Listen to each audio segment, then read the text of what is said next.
Daily fantasy contests are now open for the new Premier League season.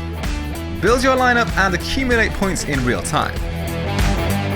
Download the Starting 11 app now, available on Android and iOS.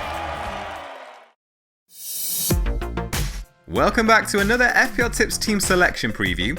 And before we take a look at the potential lineup for this weekend, let's take a quick look back at how the wildcard team performed in Gameweek 7.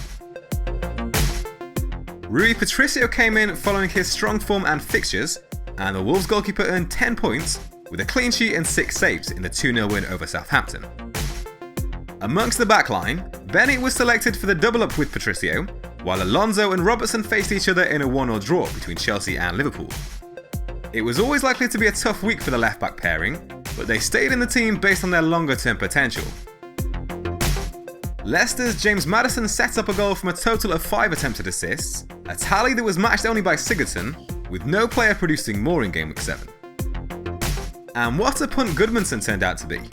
The Iceland international was directly involved in both goals for his side during the 2-1 away win over Cardiff. One of the main reasons for using the wildcard was to bring in Harry Kane, so it was very pleasing to see him get on the scoresheet twice against Huddersfield, first scoring from open play before adding a second from the penalty spot, and taking a total of 4 shots inside the box with 3 on target. Sergio Agero was subbed early for a third consecutive league game, but he managed to find the back of the net just before coming off. Despite only playing 65 minutes, no player took more than Aguero's 7 goal attempts in Gameweek 7. 82 points was the score this week, and that's seen a big green arrow from outside the top 100k up to around 30k. After using the wildcard last game week, there hopefully isn't too much of a need for changes this weekend, and here's a look at how the team is likely to shape up. Wolves didn't allow Southampton a single big chance in Gameweek 7, and Rui Patricio has now kept 3 clean sheets over the last 4 game weeks, conceding just once over that period. In Gameweek 8, he's up against a Crystal Palace side that have scored just 2 goals across their last 4 matches, on par with Huddersfield and Newcastle. Marcus Alonso and Andy Robertson remain in the starting lineup, and it's a tough game for the Reds once again, as they host league leaders Man City. Jurgen Klopp's side have conceded 3 times in the last 4 game weeks. Only Chelsea, Man City and Wolves have allowed fewer goals in that time. Liverpool are the only team yet to concede a single goal on home turf this season, conceding just 1 big chance across their 3 home fixtures.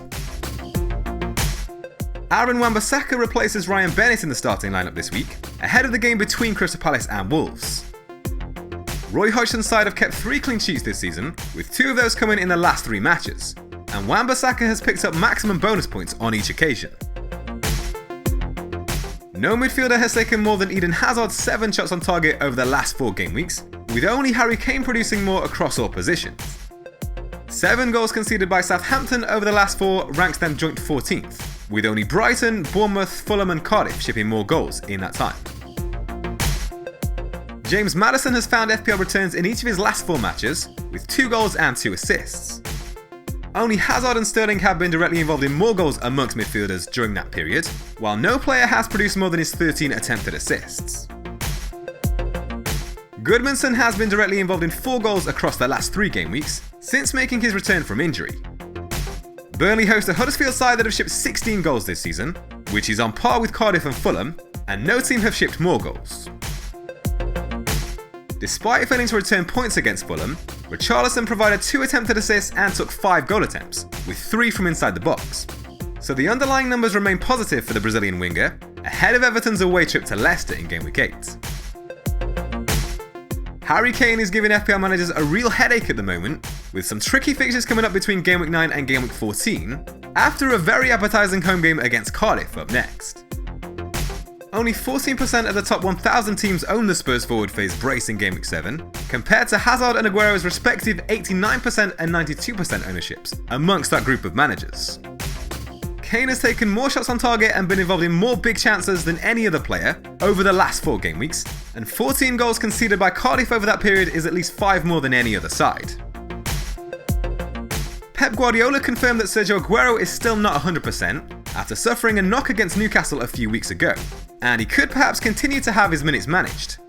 But despite the lack of game time, the Argentine has taken more total shots and shots inside the box than any other player over the last 4 game weeks. 11 shots inside the box by Alexander Mitrovic over the last 4 can be bettered by only Jimenez with 12, Caine with 13 and Aguero with 18. The Fulham striker has scored 3 of his 5 goals at home this season, taking 8 of his 12 efforts on target at Craven Cottage.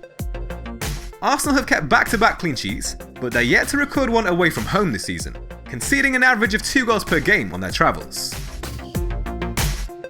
Playing the wildcard last week was largely based around Harry Kane's fixtures against Huddersfield and Cardiff, and the plan was always to give the Spurs forward the captaincy in Gameweek 8. He's got the form and the fixture, in a week where Aguero and Salah face each other, while Eden Hazard plays away from home.